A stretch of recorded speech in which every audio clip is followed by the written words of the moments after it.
ಓಂ ಶ್ರೀ ಗುರು ಬಸವಲಿಂಗಾಯ ನಮಃ. ಸರ್ವರಿಗೂ ಭಕ್ತಿಯ ಶರಣು ಶರಣಾರ್ಥಿಗಳು. ತರಂಗಿಣಿ ವೀರವಿರಾಗಿಣಿ ಅಕ್ಕ ಮಹಾದೇವಿ ತಾಯಿಯವರ ಜೀವನ ಚರಿತ್ರೆಯನ್ನು ಆಧರಿಸಿದ ಕಾದಂಬರಿ. ಈ ಕಾದಂಬರಿಯ ರಚನಾಕಾರರು ಜಗದ್ಗುರು ಮಾತೆ ಮಹಾದೇವಿ ತಾಯಿಯವರು. ಈ ಭಾಗ 3 ಗಮನ. ಇದರಲ್ಲಿ ಅಧ್ಯಾಯ 29 ಕರ್ತವ್ಯದ ಪಾಠ. ಕೌಶಿಕನಿಂದ ದೂರ ಸಾಗಿ ಬಂದ ಮಹಾದೇವಿ ಕ್ಷಣಕಾಲ ನಿಂತು ಹಿಂದೆ ತಿರುಗಿ ನೋಡಿದಳು. ಸ್ತಂಭೀಭೂತನಾಗಿ ನಿಂತಿದ್ದ ಅವನು ತನ್ನಲ್ಲಿ ತಾನೇ ಏನನ್ನೋ ಗೊಣಗಿಕೊಳ್ಳುತ್ತಾ ಹಿಂದಕ್ಕೆ ಸರಿದು ಶಿಲಾಸನದ ಕಡೆಗೆ ನಡೆಯುತ್ತಿದ್ದ. ವಿಷಾದದಿಂದ ನುಡಿದಳು, ಪರಿವರ್ತನೆ ಮಾಡಬೇಕೆಂದು ಎಷ್ಟು ಯತ್ನಿಸಿದರೂ ಸಾಧ್ಯವಾಗದು. ಹಡಿಕೆಗೆ ಮೆಚ್ಚಿದ ಸೊಣಗಂಗೆ ಅಮೃತದ ರುಚಿ ಸರಿಬರದು. ಅಂಗದಿಚ್ಛೆಗೆ ಮದ್ಯ ಮಾಂಸ ತಿನ್ನುವ, ಕಂಗಳಿಚ್ಛೆಗೆ ಪರವಧುವ ನೆರೆಯುವ, ಮಾಯೆಯ ತಾಳಕ್ಕೆ ಕುಣಿಯುವ ಇಂಥವರಿಗೆ ಅಧ್ಯಾತ್ಮ ವಿದ್ಯೆಯನ್ನು ಕಲಿಸುವುದು ಕಷ್ಟಕರ. ഇരുಳಿನ ಕಡೆಯ ಜಾವ ಆರಂಭವಾಗುವುದರ ಮುನ್ಸೂಚನೆ ಕಂಡು ಮಿಂದು ಪೂಜಿಸಬೇಕೆಂದು ನಿರ್ಧರಿಸಿದಳು. ಮಾನಸಿಕ ತಳಮಳವನ್ನು, ವ್ಯಥೆಯನ್ನು ಮರೆಯುವ ಏಕೈಕ ಸಾಧನ ಅದಾಗಿತ್ತು. ಪೂಜೆ ಮುಗಿಸಿದಾಗ ಬೆಳಗಾಗಿ ಸೂರ್ಯನು ಆಳೆತ್ತರದ ಆಗಸದಲ್ಲಿದ್ದ. ಅವನ ಹೊಂಗಿರಣಗಳ ಸ್ಪರ್ಶದಿಂದ ರೋಮಾಂಚನಗೊಂಡು ಹೂವು ಎಲೆಗಳು ಕಾಂತಿಯುಕ್ತವಾಗಿ ಮಿಂಚುತ್ತಿದ್ದವು. ಮಹಾದೇವಿಗೆ ಬಹು ಆನಂದವೆನಿಸಿ ಕದವನ್ನು ತೆರೆದು ಹೊರಗೆ ಬಂದು ಕಿಟಕಿಯ ಬಳಿ ನಿಂತಳು. ಚೈತ್ರ ವನಿತೆಯ ದೂತೆಯಾಗಿ ಬರುವ ಮಾಧವೀಲತೆ ಹೊಸ ಎಲೆಗಳಿಂದ ಶೋಭಿಸುತ್ತಾ ಪರಿಮಳವನ್ನು ಗಾಳಿಯೊಡನೆ ಬೆರೆಸಿ ಕಳಿಸುತ್ತಿದ್ದರೆ, ಎಲೆಗಳ ಮರೆಯಲ್ಲಿ ಅರಳಿ ಮಧುರವಾದ ಕಂಪನ್ನು ಇರುವಂತಿಗೆಯೂ ಗಾಳಿಯಲ್ಲಿ ಬೆರೆಸುತ್ತಿತ್ತು. ಈ ದಾನದಲ್ಲಿ ಜಾಜಿಯು ಹಿಂದೆ ಬೀಳಲು ಸಿದ್ಧವಿರಲಿಲ್ಲ. ರಾತ್ರಿ ಸರಿದು ಬೆಳಗು ಇಳಿಯುವ ಹೊತ್ತಿಗೆ ಮೈ ತೆರೆಯುವ ನವ ವಿಕಸಿತ ಜಾಜಿ ತನ್ನ ಕಂಪನ್ನು ಸೇರಿಸುತ್ತಿತ್ತು. ತನ್ಮಯಳಾಗಿ ಆಸ್ವಾದಿಸುತ್ತಾ ಸೃಷ್ಟಿಯ ಸೊಬಗನ್ನು ಕಣ್ಣಿನಿಂದ ಈಂಟುತ್ತಿದ್ದಳು. ತನ್ಮಯಳಾಗಿ ಆಸ್ವಾದಿಸುತ್ತಾ ಒಬ್ಬೊಬ್ಬರೇ ಮೈ ಮುರಿಯುತ್ತಾ ಏಳತೊಡಗಿದ್ದರು. ತಾವಾಗಲೇ ಉಪ್ಪವಡಿಸಿದಿರಾ? ಮಹಾದೇವಿಯನ್ನು ಕಂಡು ಮದನರತಿ ಶಿವಕಾಮಿನಿಯರು ಉದ್ಗರಿಸಿದರು. ಎದ್ದದ್ದೂ ಆಯಿತು, ಪೂಜೆಯೂ ಆಯಿತು. ಪ್ರಸನ್ನಮುಖಿಯಾಗಿ ಮಹಾದೇವಿ ಅಂದಳು. ಅಂದರೆ ನಿದ್ದೆ ಮಾಡಲಿಲ್ಲವೇ? ಮದನರತಿ ಕೇಳಿದಳು. ಕೇವಲ ಉಣ್ಣುವುದು, ತಿನ್ನುವುದು, ನಿದ್ರಿಸುವುದು ಇವಿಷ್ಟೇ ಮನುಷ್ಯನ ಗುರಿಯವದನ? ಶಿವಕಾಮಿನಿ, ಬೇಗನೆ ಮುಖಮಾರ್ಜನ ಮಾಡಿಕೊ. ಉದ್ಯಾನದಲ್ಲಿ ಸುತ್ತಾಡಿ ಬರೋಣ. ಪ್ರಕೃತಿಯ ಒಡಲು ಅದೆಷ್ಟು ಸುಂದರವಾಗಿದೆ. ಮಹಾದೇವಿ ಮೆಲ್ಲನೆ ಅರಮನೆಯ ಸೋಪಾನಗಳನ್ನಿಳಿಯುತ್ತಾ ಸುತ್ತಲೂ ಕಣ್ಣು ಹಾಯಿಸಿದಳು. ನಿಸರ್ಗದ ಕಣಕಣದಲ್ಲಿ ಜೀವಂತಿಕೆ ಪುಟಿಯುವಂತೆ ಭಾಸವಾಯಿತು. ಶಿವಕಾಮಿನಿಯೊಡನೆ ಉದ್ಯಾನದ ವಿವಿಧ ಭಾಗಗಳಲ್ಲಿ ಸಂಚರಿಸಿದಳು. ಅರಮನೆಯ ಸುತ್ತಲೂ ಒಂದು ಕಡೆ ಸುವಾಸಿತ ಹಸಿರೆಲೆಗಳಿಂದ ಘಮಘಮಿಸುವ ಮರುಗ, ದವನ, ಪನ್ನೀರೆಲೆ, ದೊಡ್ಡಪತ್ರೆ, ಭದ್ರಮುಖಿ ಗಿಡಗಳು, ಇನ್ನೊಂದು ಕಡೆ ಮಲ್ಲಿಗೆ, ಸೇವಂತಿಗೆ, ಇರುವಂತಿಗೆ, ಬಸವನ ಪಾದ, ನಂದಬಟ್ಟಲು, ಜಾಜಿ, ಮೊಲ್ಲೆ, ಚಂಗಣಗಿಲೆ, ಹೊನ್ನೆ ಮುಂತಾದ ಹೂ ಗಿಡಬಳ್ಳಿಗಳು. ನಂತರ ಸಂಪಿಗೆ, ಗಗನಮಲ್ಲಿಗೆ, ಸುರಹೊನ್ನೆ, ಪಾರಿಜಾತ, ಕಾಂಚಾಳದ ಮರಗಳು. ಕೌಶಿಕನ ಏಕಾಂತ ಭವನ ಮತ್ತು ಮಹಾದೇವಿಗೆ ಅವಕಾಶ ಮಾಡಿಕೊಟ್ಟ ಪ್ರಶಾಂತ ಭವನಕ್ಕೆ ಇದಿರಾಗಿ ಒಂದು ಸುಂದರವಾದ ತಿಳಿಗೊಳ. ಅರಸಂಚೆಯ ಜೋಡಿಯೊಂದನ್ನು ಅಲ್ಲಿ ಆಡಲು ಬಿಡಲಾಗಿತ್ತು. ವಿಸ್ತಾರವಾದ ಕೊಳದ ಕೆಲವು ಎಡೆಗಳಲ್ಲಿ ತಾವರೆ, ನೈದಿಲೆಗಳು ಶೋಭಿಸುತ್ತಿದ್ದವು. ಸೂರ್ಯೋದಯದಿಂದಾಗಿ ರವಿಸತಿ ಅಂಬುಜೆ ಅತ್ಯಂತ ಉಲ್ಲಸಿತಳಾಗಿ ಮೈಮರೆಯುತ್ತಿದ್ದಳು. ಸುಪ್ರಭಾತದ ಸೂರ್ಯಕಿರಣಗಳಿಂದ ಸ್ಫೂರ್ತಿಗೊಂಡ ಹಂಸಪಕ್ಷಿಗಳು ಕೊಕ್ಕಿನಿಂದ ನೀರು ಚಿಮ್ಮುತ್ತಾ ಪಟಪಟನೆ ರೆಕ್ಕೆ ಬಡಿಯುತ್ತಾ ತೇಲುತ್ತಾ ಒಂದರ ಕೊಕ್ಕನ್ನೊಂದು ಸ್ಪರ್ಶಿಸುತ್ತಾ ಚೆಲ್ಲಾಟ ಆಡುತ್ತಿದ್ದವು. ದಾರಿಯನ್ನು ಬಿಟ್ಟು ಇಕ್ಕೆಲಗಳಲ್ಲೂ ಪ್ರಯತ್ನಪೂರ್ವಕವಾಗಿ ಬೆಳೆಸಿದ ಹಸಿರು ಹುಲ್ಲು ಮೆತ್ತನೆಯ ರತ್ನಗಂಬಳಿಯನ್ನು ಹರವಿತ್ತು. ಪರಿಚಾರಕರು ಸೂರೆ ಮಾಡುವ ಕಾಳನ್ನು ಹೆಕ್ಕಿಕೊಳ್ಳಲು ಪಾರಿವಾಳದ ಹಿಂಡು ಬಂದು ನೆಲದ ತುಂಬ ಹರಿದಾಡುತ್ತಿತ್ತು. ಮಹಾದೇವಿಯ ಉತ್ಸಾಹ ವರ್ಧಿಸಿ ಉದ್ಯಾನದ ಒಳಭಾಗಕ್ಕೆ ನಡೆದಳು. ಅದು ದಟ್ಟವಾದ ವೃಕ್ಷರಾಶಿಯಿಂದ ವಿಜೃಂಭಿಸುವ ವಲಯ. ಇಲ್ಲಿ ಕೋಗಿಲೆ, ಕಾಜಾಣ, ಗೊರವಂಕ, ಗಿಳಿ, ಗುಬ್ಬಿ, ಮರಕುಟಿಕೆಗಳ ಕಾರ್ಯಚಟುವಟಿಕೆ ನಡೆದಿತ್ತು. ಬೇಳ, ಮಾವು, ಹಲಸು, ತೆಂಗು, ಅಡಕೆ, ಮಾದಾಲ, ಚಕ್ಕೋತ ಮುಂತಾದ ಮರಗಳು ದಟ್ಟವಾಗಿ ಎಲೆಗಳನ್ನು ಹರಡಿದ್ದವು. ಉದ್ಯಾನವನದ ಮಧ್ಯಭಾಗದಲ್ಲಿ ಮಾನವ ನಿರ್ಮಿತ ಮಾಧವೀಲತೆಯ ಮಂಟಪಗಳು ಅನೇಕವಿದ್ದವು.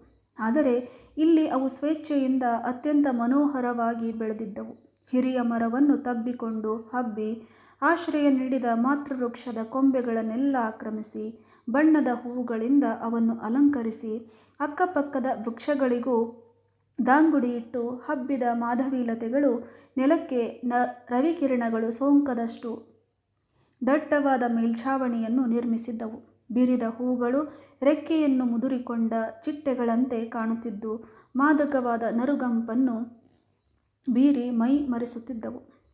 ನೆಲದ ಮೇಲಿನ ದಟ್ಟನೆಯ ಹುಲ್ಲು, ಅದರ ಮೇಲೆ ಬಿದ್ದ ಹಿಮದ ಹನಿಗಳು ಕಾಲಿರಿಸಿದಾಗ ತಂಪನ್ನುಂಟು ಮಾಡುತ್ತಿದ್ದವು. ತೋಟದ ಇನ್ನೊಂದು ಭಾಗದಲ್ಲಿ ಕಬ್ಬು, ಬಾಳೆಗಳ ಬೆಳೆಯೂ ಅಷ್ಟೇ ಸೊಂಪಾಗಿತ್ತು. ನಿಸರ್ಗ ದೇವತೆಯು ತನ್ನ ವಿವಿಧ ಮುಖಮುದ್ರೆಗಳನ್ನು ಪ್ರದರ್ಶನಕ್ಕೆ ಇರಿಸಿದಂತೆ ತೋರುತ್ತಿತ್ತಲ್ಲಿ. ಮಹಾದೇವಿ ಪುಳಕಿತ ಚೇತನಳಾಗಿ ಮೈ ಮರೆತಾಗಲೇ ಪಕ್ಷಿಯೊಂದರ ದನಿ ಕೇಳಿತು.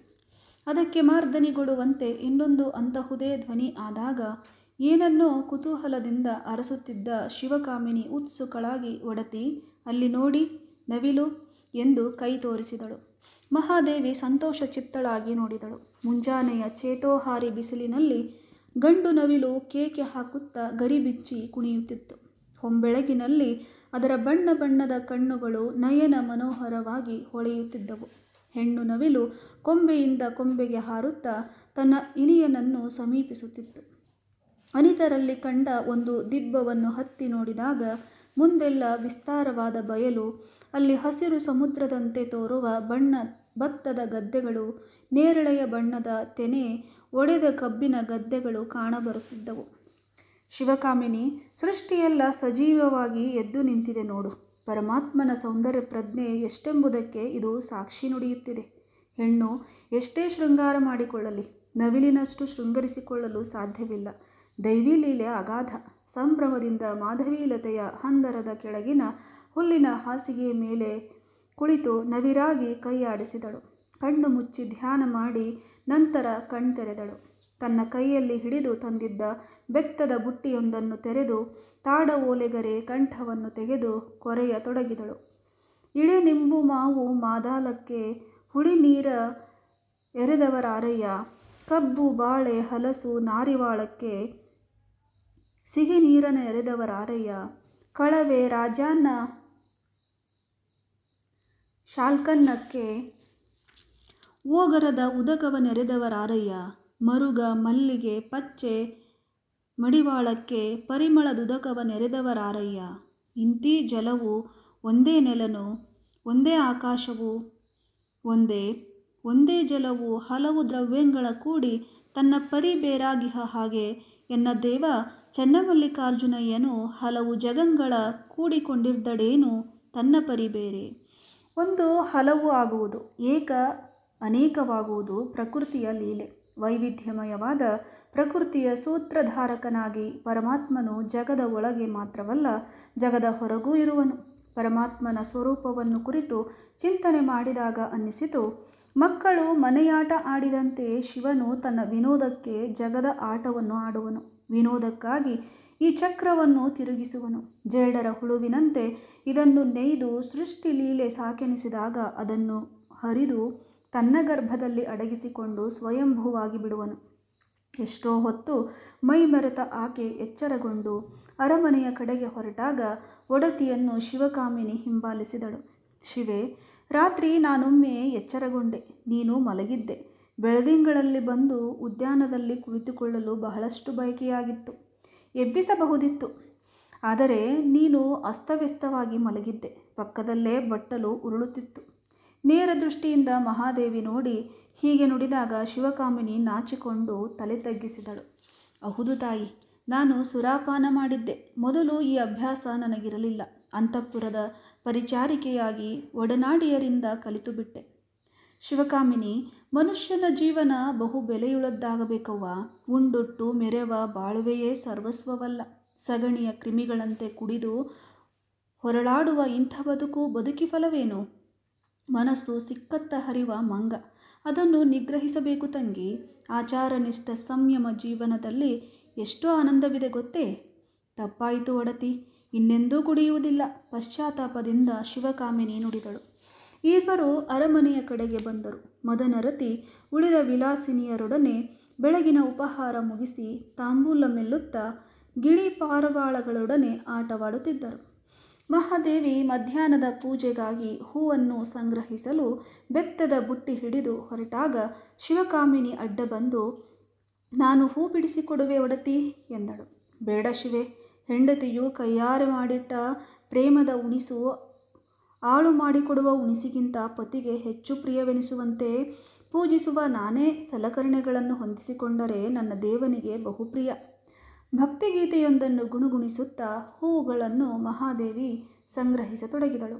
ತೋರಿಕೆಗೆ ಉದ್ಯಾನವನ ಬಹು ರಮ್ಯವಾಗಿದ್ದರೂ ಹೂಗಿಡಗಳ ಸುತ್ತಲೂ ವಿಪರೀತ ಕಳೆ ಬೆಳೆದಿತ್ತು. ಬೊಡ್ಡೆಯ ಸುತ್ತಲೂ ಗೇಣೆತ್ತರದ ಕಳೆ ಬೆಳೆದಿದ್ದರೂ ಪ್ರತಿನಿತ್ಯ ಆ ಗಿಡಗಳಿಂದ ಹೂ ಬಿಡಿಸಿಕೊಂಡು ಮುಡಿದು ಆನಂದಿಸುತ್ತಿದ್ದ ವಿಲಾಸಿನಿಯರ ಕೃಪಾದೃಷ್ಟಿ ಆ ಗಿಡಗಳ ಮೇಲೆ ಬಿದ್ದಿರಲಿಲ್ಲ. ಮಹಾದೇವಿ ಹೂ ಬುಟ್ಟಿಯನ್ನು ಒಂದೆಡೆ ಇರಿಸಿ ಕೊಳದ ಬಳಿಯ ಕಟ್ಟೆಯ ಮಾಡಿನಲ್ಲಿದ್ದ ಕುರ್ಚಿಗೆಯನ್ನು ತೆಗೆದುಕೊಂಡು ಕಳೆ ತೆಗೆಯತೊಡಗಿದಳು. ಅರಮನೆಯಲ್ಲಿ ನಿಂತು ಗಮನಿಸಿದ ಮದನರತಿ ಶಿವಕಾಮಿನಿಯರು ಗಾಬರಿಗೊಂಡು ಓಡಿ ಬಂದರು. ಬೇಡಿ ಅರಸಿಯರೇ, ತಾವು ಹೀಗೆ ಮಾಡಬಾರದು. ತಮ್ಮಂತಹವರು ಇಂಥ ಕೆಲಸ ಮಾಡಬಹುದೇ? ಮಹಾದೇವಿ ಮುಗುಳ್ನಗುತ್ತಾ ತನ್ನ ಕಾಯಕ ಮುಂದುವರಿಸಿ ಹೇಳಿದಳು. ಕಾಯಕದಲ್ಲಿ ಇಂಥ ಅಂಥ ಎಂಬ ಭೇದವಿಲ್ಲ ಮದನ. ಶರೀರದಿಂದ ಮಾಡುವ ಕಾಯಕ ಕೀಳು ಎಂದು ನೀವು ಭಾವಿಸಿದಂತೆ ತೋರುವುದು. ಇದು ಸಲ್ಲದು. ಈ ಗಿಡಗಳ ಹೂವನ್ನು ನೀವು ಬಳಸುವುದಿಲ್ಲವೇ? ಬಳಸದೆ ಏನು ಒಡತಿ? ನಾನು ಮುಡಿದಿರುವುದು ಇದೇ ಗಿಡದ ಹೂಗಳನ್ನು. ತನ್ನ ತುರುಬನ್ನು ಮದನರತಿ ತೋರಿಸಿದಳು. ಭೋಗ ಬೇಕು, ದುಡಿತ ಬೇಡ ಎಂಬುದು ಸರಿಯೇ? ಈ ಗಿಡದ ಹೂಗಳನ್ನು ತೆಗೆದುಕೊಂಡು ಶೃಂಗರಿಸಿಕೊಳ್ಳುವ ನೀವು ಇದರ ಸುತ್ತಲೂ ಬೆಳೆದಿರುವ ಕಳೆಯನ್ನೇಕೆ ತೆಗೆಯಬಾರದು? ಅದಕ್ಕಾಗಿ ನೇಮಿಸಲ್ಪಟ್ಟ ತೋಟಿಗರು ಇರುವರು ಒಡತಿ. ಈ ಭಾಗದ ವ್ಯವಸ್ಥೆ ನೋಡುವ ತೋಟಿಗನಿಗೆ ಮೈಯಲ್ಲಿ ಅಸ್ವಸ್ಥವಾದ ಕಾರಣ ಅವನು ಬಂದಿಲ್ಲ. ಕಳೆ ವೃದ್ಧಿಯಾಗಿದೆ. ಈ ಗಿಡಗಳಿಂದ ಆನಂದ ಹೊಂದುವ ನೀವೇ ಏಕೆ ಇವುಗಳ ಆರೈಕೆ ಮಾಡಬಾರದು? ವಿಚಾರ ಮಾಡು ಮದನ. ಇಂದು ನೀನಾಗಲಿ ಶಿವಕಾಮಿನಿಯಾಗಲಿ ಹೊರ ಜಗತ್ತಿನಲ್ಲಿ ಬದುಕಬೇಕಾದರೆ ಅದೆಷ್ಟು ದುಡಿಯಬೇಕು? ಅಷ್ಟು ದುಡಿದರೂ ಈ ಅರಮನೆಯಲ್ಲಿ ನಿಮಗೆ ಸಿಗುವ ಈ ಸುಖ ಭೋಗಗಳು ಅಲ್ಲಿ ಸಿಗುವವೇ? ವೈಭವ ಅಟ್ಟಹಾಸಗಳಿಂದ ಇಲ್ಲಿ ಮೈಮರೆತ ನಿಮಗಾಗಿ ಬೇರೊಬ್ಬರು ದುಡಿದು ತಮ್ಮ ದುಡಿಮೆಯಲ್ಲೊಂದು ಪಾಲನ್ನು ಕರದ ರೂಪದಲ್ಲಿ ಅರಮನೆಯ ಬೊಕ್ಕಸಕ್ಕೆ ತುಂಬಬೇಕು. ಅನ್ಯರ ದುಡಿಮೆಯ ಉಯ್ಯಾಲೆಯಲ್ಲಿ ನೀವು ತೂಗುತ್ತಾ ನಿರ್ಲಕ್ಷ್ಯವಾಗಿ ಅದನ್ನು ಬೇಯಿಸುವುದು ಪಾಪವಲ್ಲವೇ? ಲೋಕಕ್ಕಾಗಿ ಯಾವ ಕರ್ತವ್ಯವನ್ನೂ ಮಾಡದೆ ಅದರಿಂದ ಸುಖ ಭೋಗ ಪಡೆಯುವುದು ಅನ್ಯಾಯವಲ್ಲವೇ? ಕೇಳಿದ್ರಲ್ಲ ಸ್ನೇಹಿತರೆ, ಇದು ಈ ಅಧ್ಯಾಯದ ಮೊದಲ ಅರ್ಧ ಭಾಗ.